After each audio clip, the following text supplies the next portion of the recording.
Welcome to the Krista Escamilla Show. Hello, everyone. Welcome to this week's episode of the Krista Escamilla Show. As always, I'm grateful for your time and thanks for being here. If you're a first-time listener, hey, welcome. If you're a 100-and-something listener, we appreciate you a lot too. So thank you for being here.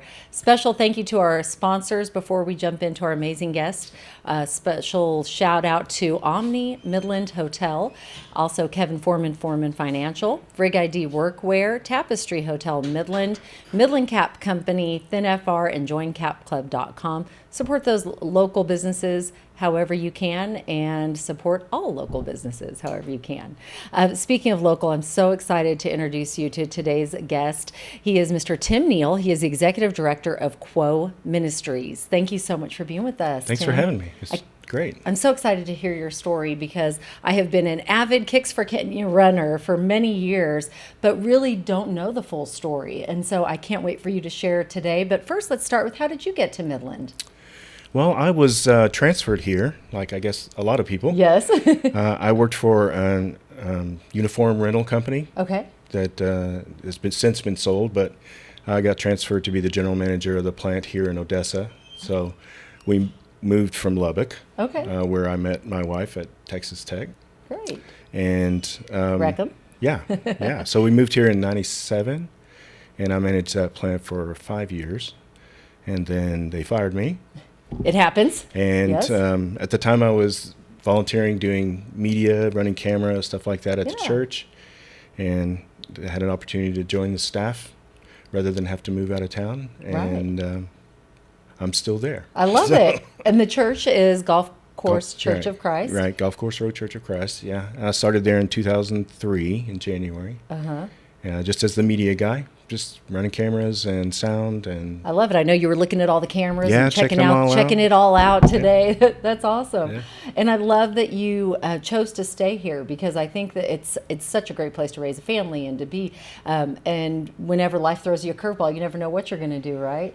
Yeah. But you were at a great place. Let's talk about, I know a great mentor of yours and a friend of ours, Mr. Ronnie White. That's right. Yeah, Ronnie was our senior minister at the time, and he's one of the key guys that whenever we were trying to decide what the next step was, just talking us through that, and then helping open up the opportunity at the church. When they first hired me, it was like, okay, well, we've never had this position before, Right. so it's going to be a 6-month trial. Okay. So we're just going to see how it goes, because some people are not convinced that it's a full-time job. And then about 2 months into it, Ronnie came and said, that whole 6-month thing, just forget it. You're here. You're here forever. I love that. And I love you are still here. God's plan is better than the plan we have for ourselves, right? Yeah, amen. And that is truly amazing. Let's talk a little bit about the ministry of KWO Ministries, because I know it is near and dear to your heart. And when you hear the number of times he's been to Kenya, that you will be amazed because I was like shocked at how many times you've been. So let's talk a little bit about the ministry and what it means to you. Well, I got involved with the ministry in Kenya after it was already started. There was a man at our church who had been leading a correspondence course ministry at our church where people just mail lessons back and forth. Mm-hmm. They focused on Kenya, and he had recruited a group of his former students to go out and follow up on these correspondence course students to make sure that they got connected to a church and baptized and all of that. Mm-hmm. So what he didn't know that he was doing was creating a church planting movement that really happened as a result of all that. So he hired like 21 guys, and later ladies also joined, and they would go out and follow up on these students and organize them into churches. Well, churches end up doing what they do. Once they're established, they look for how to meet the needs of the people in their community. Yeah.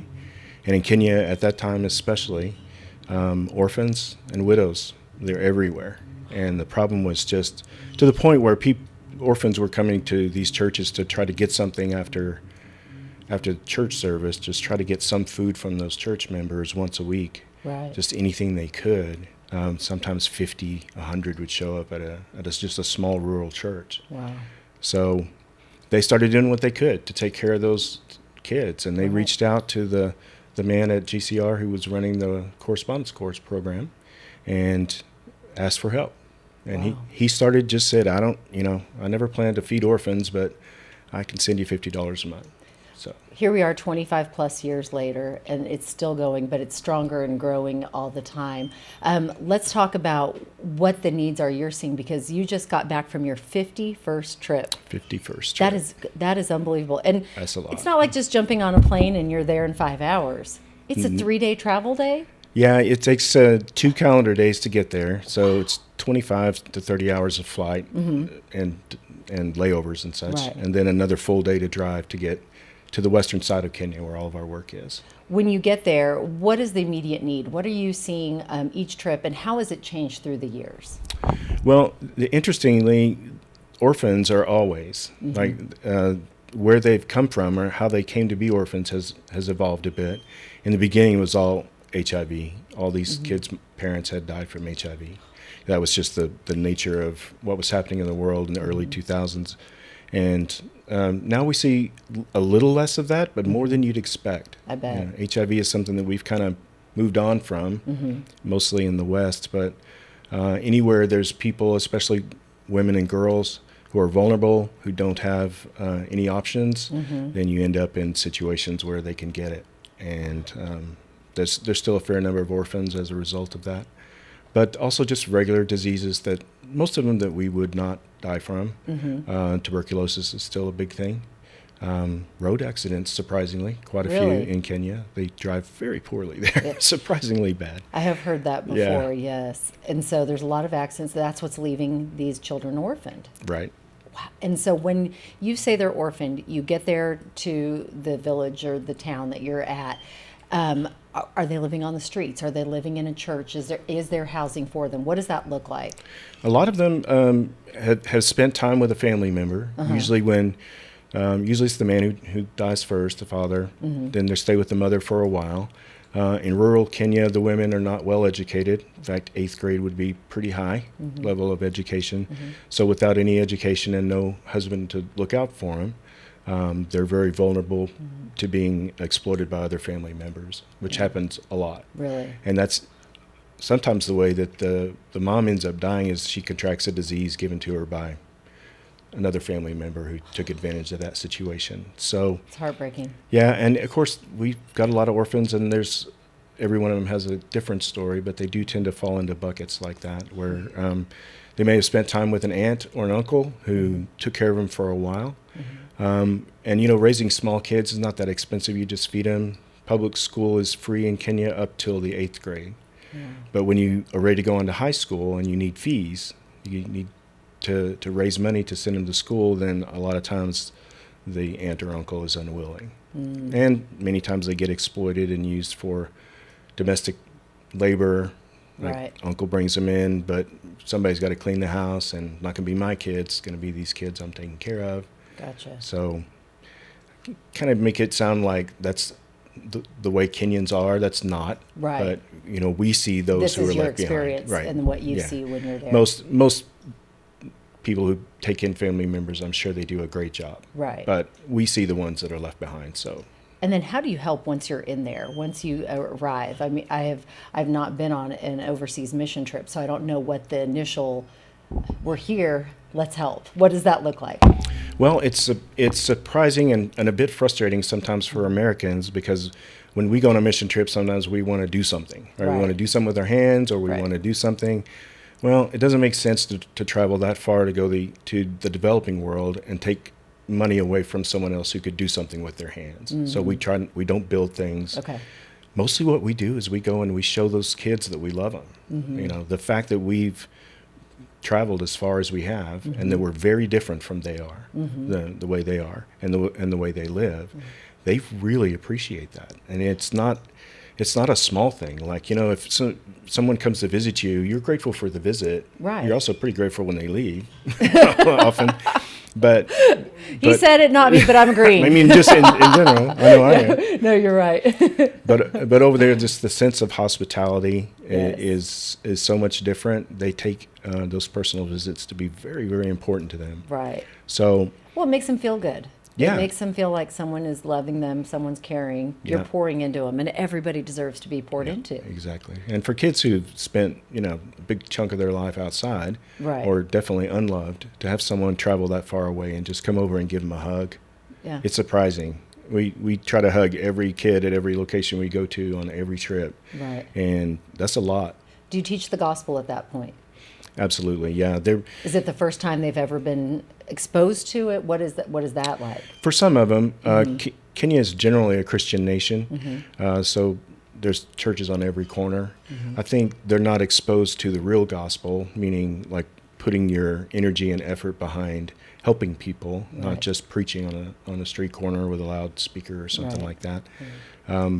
So when kids come into the orphanage, they're selected by the church. So all of our locations are only in places where we have a church that's been established by that same group of World Bible School workers that started the whole thing back in the day. And how many is that, if you had a ballpark?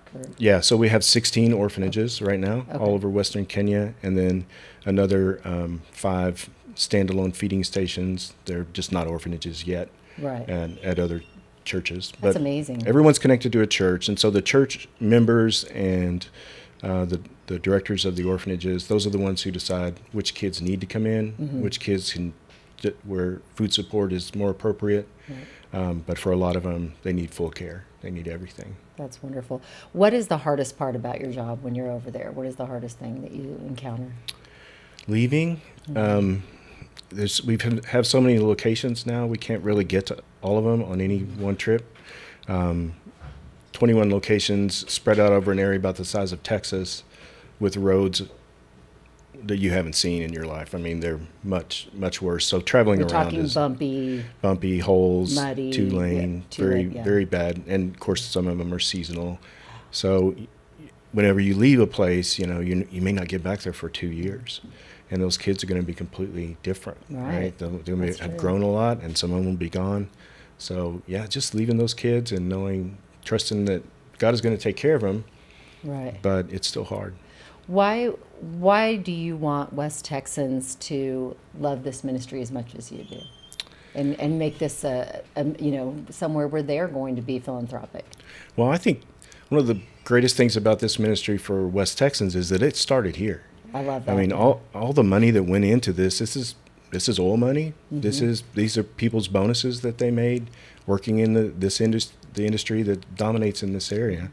And quietly for the last 20 years we've been feeding and taking care of orphans, and we're talking about right now 2,973 orphans are getting some level of care through our system. That's amazing to think it's grown that much. Yeah, and it's just all out of here. The love of West Texas. Yes. So there's no other base besides right here in Midland, correct? That's right. So this is it. You're doing all the work for it. You're doing all the planning, the preparing, the building, the giving. How many volunteers do you have? Well, when it comes time for KIC, we've got a lot, 25 or 30 it takes. And then we have a volunteer board, of 8 people that are constantly thinking about it and praying about it and doing things like that. But there's no program in the United States. So it's not like a lot of nonprofits where you can have volunteers help you do aspects of the program. Yeah. All of that happens in Kenya. So our job here is to raise money. That's our primary thing. And one of our philosophies has always been spend as little as possible in the United States. I mean, that seems self-evident for a nonprofit, but it's not common. Right. So last year we sent 95% of all the money we raised to Kenya for the program. Wow. And the rest of that was just fundraising activities, a lot of it KIC, and other activities like that. Yeah. So until the last month when we hired a development director to help us raise money at a higher level than we have been. She's actually the first full-time employee we've ever had. Really? Everyone else is volunteer? Everyone else is in Kenya. Wow. So we have a lot over there. Right. But here in the U.S., we keep it small. We're going to talk about KIC in just a minute. We're going to take a quick break for our quote of the day. I want to just to remind everyone, we're visiting today with Tim Neale. He is Executive Director of KWO Ministries. Many of you have heard about KIC for Kenya, a wonderful run that I know many of you, us in the running community have supported over the years. But today we're getting to learn more about why, and I love that. This has been great. I want to have you pick one out. Okay. Tell me what it means to you, and then we'll ask you for your favorite quote. So what card did you get? Grow. Okay. And you got this is unbelievable. The last 3 podcasts we've done have pulled the exact same card. So that means this must be a quote that everyone needs to hear again. So go ahead. I never lose. I either win or learn. What does that mean to you? Wow, that's that really kind of hits home for me. I just think about how many times I've been to Kenya, especially the first few times, thinking that I knew what I was going to do, or that I knew something that I was going to change or something like that, and then to fall flat on my face because I didn't fully understand the culture or what things were possible there. So you learned a lot. I felt like I've learned way more than I've won, but I never lose. I love that. I love that. Never lose. The great Nelson Mandela. That's a great one. What is your favorite quote? And it could be Bible verse quote, whatever. Yeah, you prefer. In the book of James, pure religion is this: take care of the orphans and the widows in their distress, and to keep oneself from being polluted by the world.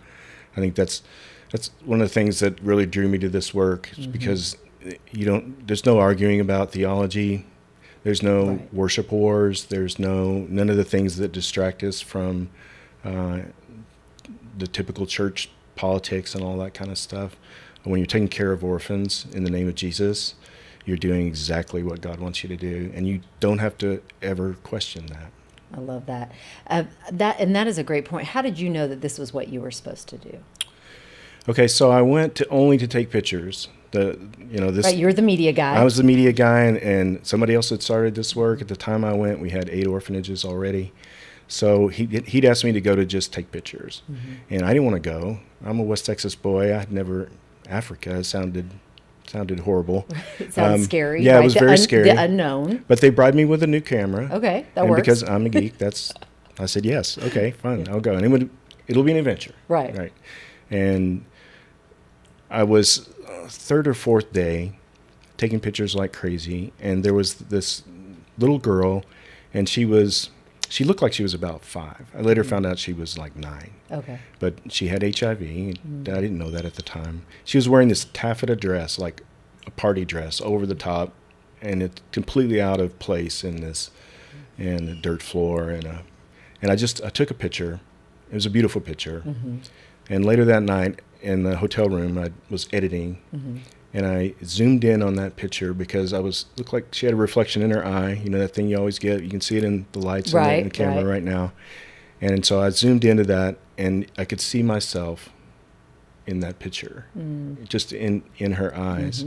And something just clicked in me. Something, God spoke to me, and I actually had to spend some time on my knees right at that moment, because I was seeing what she was seeing. She was seeing me and what I represented to her as the white guy that come from the other side of the planet was hope.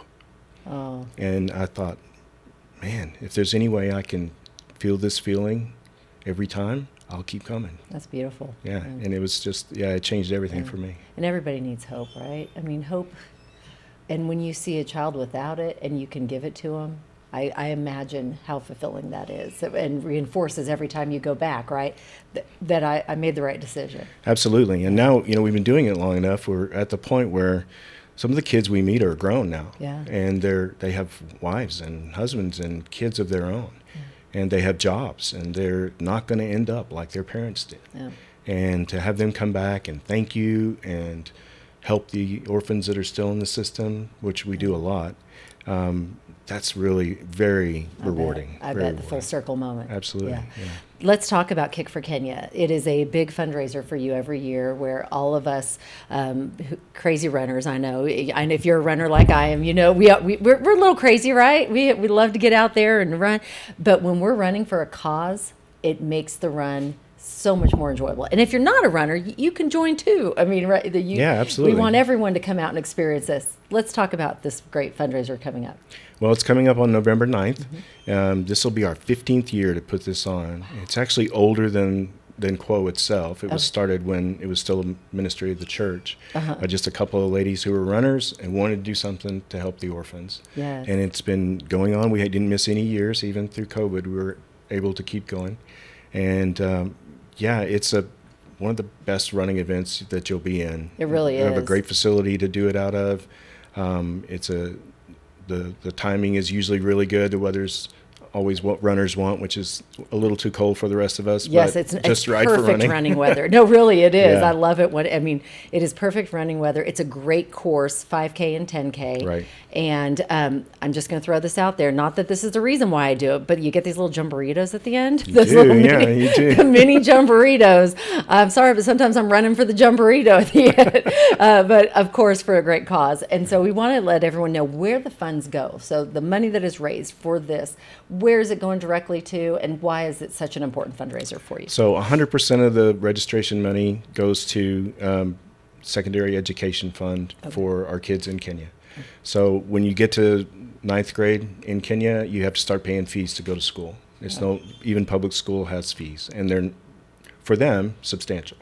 So that's a big part of our expenses, and they mostly come due in January, so having a fall event that raises funds to offset those education costs, that's why KIC was started. So you're helping those over 2,000 orphans become educated, so That's then, right. then they can have a better life, That's and right. they can live their best life, and then probably come back and help, and like so many of them are doing. Yeah, they I do. love They that. come back to the orphanages and help there. And we also have a vocational training center now that we're established to teach trades to our kids after they graduate from the program. Mm-hmm. And we have 9 teachers in that program, and 6 of them are students or former students That's that had awesome. gone out in the world and got some more experience and came back to give back to those kids. That's great. And if you are lucky enough to win a medal, they are the most amazing medals I've ever seen at any race. And this is, I am not trying to brag, because I really, I think there were only like 3 people in my division, and I got one time, but I was so excited to win one. It was beautiful. I mean,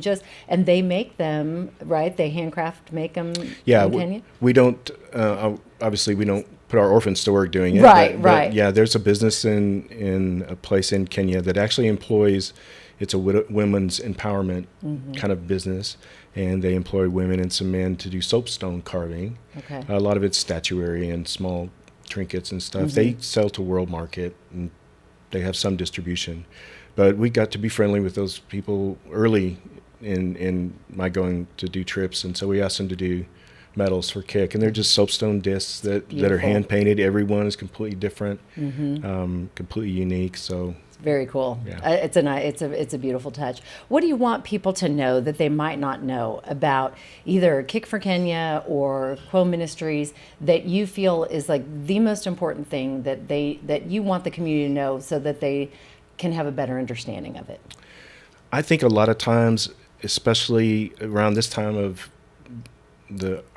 our calendar, right, when we're thinking about elections and all of those things, we get caught up in the divisions and the things that separate us, even in church world, right? Because you go this church, or were you a Baptist, or were you this, or whatever. And there's something you can do to do the right thing in the name of Jesus, and that's taking care of orphans and widows. And we don't often get that presented to us as an option. There's like not a whole lot of, there's no children's homes in the Permian Basin that are, where you could just walk in and volunteer. Right.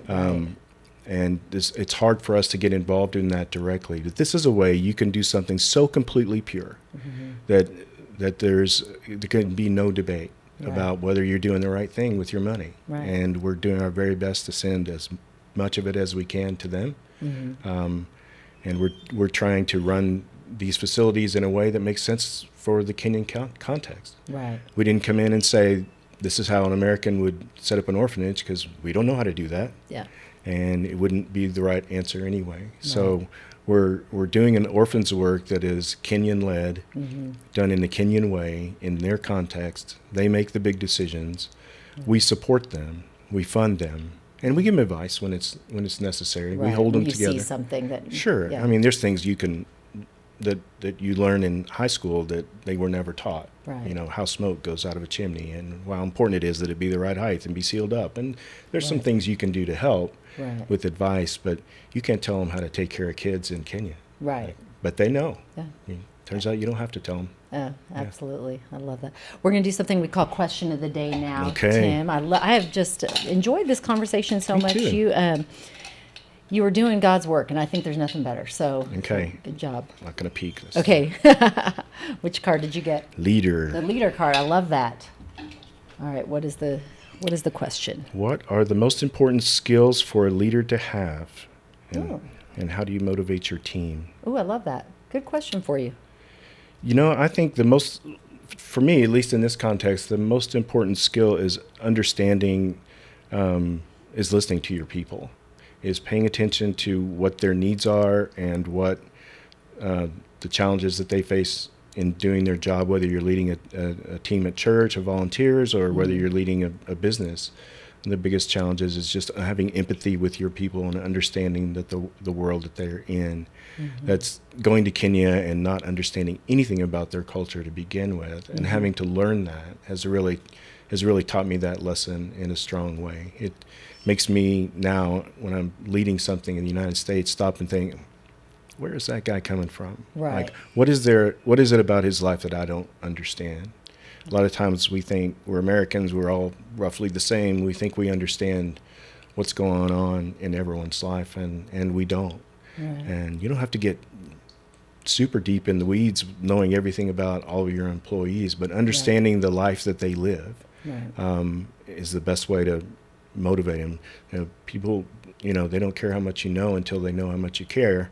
So if you show empathy to your team members and put their interests first, then they'll work hard for you every time. I love that. That's been my experience. That is a great way to lead a team of wherever you're at in life, whether it's a team of your employees at church or volunteers. Right. I love that. Let's do a little something called it's favorite things. So I'm going to ask you your favorite things about West Texas. Okay. But before we do that, what is a fun fact about you that we would not know otherwise? So I'm reading your bio. It's not on there. What is it? Wow. Normally, if it's, I would say I've been to a foreign country 51 times. Right. But we've already released that fun fact early on. I met my wife in a math class that she was taking for an easy A, and I was taking for the third time. Oh, I love that. And so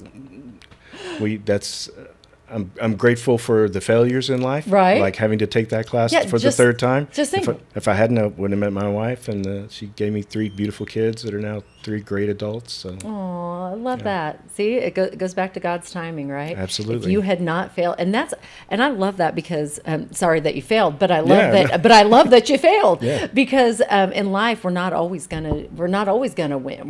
But we're gonna learn, and everything happens for a reason. If you hadn't failed 3 times, you wouldn't have met your wife. That's right. And the plans that God has for you are not yours. Yes. They're not your plans. They might work out to be what you thought. Right. But oftentimes they won't. Right. And I love that she was in there for an easy A. Yeah. Because I have never said those words in math. No, me neither. Hence why I'm in media and communications, right? There's no math entailed here. But I love that. Thanks for sharing that fun fact. What is your favorite coffee shop in West Texas? Can I say my kitchen? You sure can. I have a passion for coffee, but it's kind of specific, as you might expect. Okay. East African coffee is, I think, some of the best in the world. Okay, and so you bring it back from there? I bring it back from there, like a suitcase full this last time. Oh, that's and awesome. I like to make it fresh. I have a particular way with a pour over and a Haribo filter system. It's really simple, but I don't like blend coffee. I don't like milk in my coffee at all. I just like really rich single origin coffee, preferably from Kenya. So that's hard to find in a coffee shop. I bet. You can in some places, but my favorite coffee shop is my kitchen. I love that. And what makes it different? Is it stronger? Is it just the flavor? Yeah, it's a fruitier flavor. Okay. Obviously not sweet, but it's still coffee, but it has you can really pick out the individual grapefruit kind of tones. It's very smooth, typically light and medium roast, no dark roast to it. And it doesn't get bitter as it gets cooler. Okay. And so as the cup cools down, because I don't like a super hot cup, as it cools down. Sounds amazing. I want to try some now. I will hook you up. Okay, sounds good. Favorite restaurant in West Texas? Favorite restaurant? I like Murray's. Oh, you can't go wrong with Love Murray's. going to Murray's. I do too. And Michael's. Michael's. Yep. Two good ones. Yep. Those are two of our family favorites, Murray's and Michael's. We're talking food. Al just walked in. Food is always a big topic in our house. Yeah, ours too. We love to eat. So favorite, let's go favorite book. Favorite book? Probably haven't heard of it. It's called The Hole in Our Gospel. Oh. It was. But I'm going to write it down. Yeah, the author's name is escaping me, but he was at one time the CEO of World Vision. Okay. And it was just his story of how he moved from corporate leadership to running a large nonprofit, and what he saw as the gospel that we're constantly taught about, telling people good news about Jesus Christ, and then the part that we tend to miss is, and take care of my children. Yes. That was one of Jesus' strongest messages, taking care of people, healing the sick and taking care of those who couldn't take care of themselves. And that's the point of the book, is that's a part of our gospel we tend to leave out, right, because we live in a world that doesn't seem to need it. I love that. But the whole rest of the world, and it's most of the world, that really needs that part of the gospel every bit as much as just telling them about Jesus. Thank you for sharing that. I love that. Oh, he just bought it. All right. that will be our next road trip. We will be listening. That's tomorrow. Which is tomorrow. Excellent. Favorite moment in West Texas, like favorite memory, favorite moment. Wow. So I grew up in Amarillo, and when I was a kid, we used to go into Paladera Canyon, and there's a play that they, I think, still do there, Texas. I've heard of it. Yeah, we've heard of it. We've never been. Oh my gosh. Is it amazing? It's amazing. Yeah, especially it's been going for, 40 years, 50 years. And they do a really good job. It's a musical kind of thing, how people settled on the plains. And I love it. But I just you had me at musical. Yeah. I love musicals. I just have a fond memory of going into the canyon near dark, because it happens, after the sun goes down. Okay. And the sunsets over the rim of the canyon. And of course, sunsets that we get here are so great anyway, most of the time. So they're the best. Yeah. When we go to the mountains, my favorite part of going to the mountains is coming back. Yeah. There's a point, when you are coming back from Ruidoso, where the last hill, you leave it behind. I always let out a big sigh right about then, like, oh, back to the sky. Isn't it? I know exactly what you mean, because it's beautiful to see the mountains. I love going to see the mountains. Yeah, oh yeah. But there's something about coming home and seeing all that sky at sunset. You just go, it's. I'm a flatlander, and I'm okay with it. I love that. I love that. Favorite life hack, something that makes your life a little easier, you want to share with all of us today? Oh, wow. Life hack. I don't know. I'm a bit of a geek, so I'm constantly looking for the next app. Geek out on us. Tell us. Yeah. I love that. So I don't know that I have a particular one. But I like to keep up with it and see what the new thing is. Okay. Podcasts for me have been a big thing. Don't you love them? Yeah, I do too. You got TV. It's got to the point where it's just hard to find anything there that's compelling to watch. But this whole economy that's grown up out of creators that do podcasts and do YouTube videos and channels. I spend a lot of my time off my downtime just learning things on YouTube. I think that's the funnest thing ever, is to learn. You and my husband have that alike. Yeah, he loves learning on the there. best $15 I spend a month is YouTube Premium. Yeah, no ads. I love that. Do you have a favorite podcast? I like Mike Rowe. Okay. Yeah, I've gotten into him recently. And what's Mike's podcast about? He's the Dirty Jobs guy. Oh, okay. Yes. And so he's always had some interesting guests on. He's had a very interesting life that most people just see him as that guy that does the voice in the Ford commercial or whatever. But he was a Broadway singer for a while and had this whole acting career. And so he knows all these people, and they're people you've heard of, and the conversations are longer and more rich. And I love it. Yeah, I like those kind of things. I love it. That's great. See, just learned a new podcast today. There you go. Let me look over, make sure I'm not missing anything. Oh, I want to hear this because ministry is so important to you. What is the part about your day, like your favorite part of your morning routine or your daily routine? Every morning at when we first get to work, 8:30, we do word and prayer. Our staff meets together in the conference room, and we have a calendar of Bible verses that we're working through, and we do a prayer. And it's very short, and sometimes we talk about things before and after, but in general, that's what we're there for. At the beginning, when we first started doing that, it felt like, okay, this is kind of short and trite, and I've got things to do. Right. You're like, here we go, another meeting. But I just love the rhythm of that. Even just spending, it guarantees you're going to spend just a little bit of time in the Word, and you guarantee you're going to be sitting around a room with other Christians praying. And man, most people don't get that, especially not every day. I agree. Sets the tone for the day. That's my favorite part of the day. I love that. Yeah. Thank you for sharing that. What advice would you give to someone that has maybe gone through a similar path with you, started in the corporate world, switched to ministry and doing something that, is so fulfilling in life? If they're kind of on the fence about that, of going, how do I make the switch? What advice would you give to them?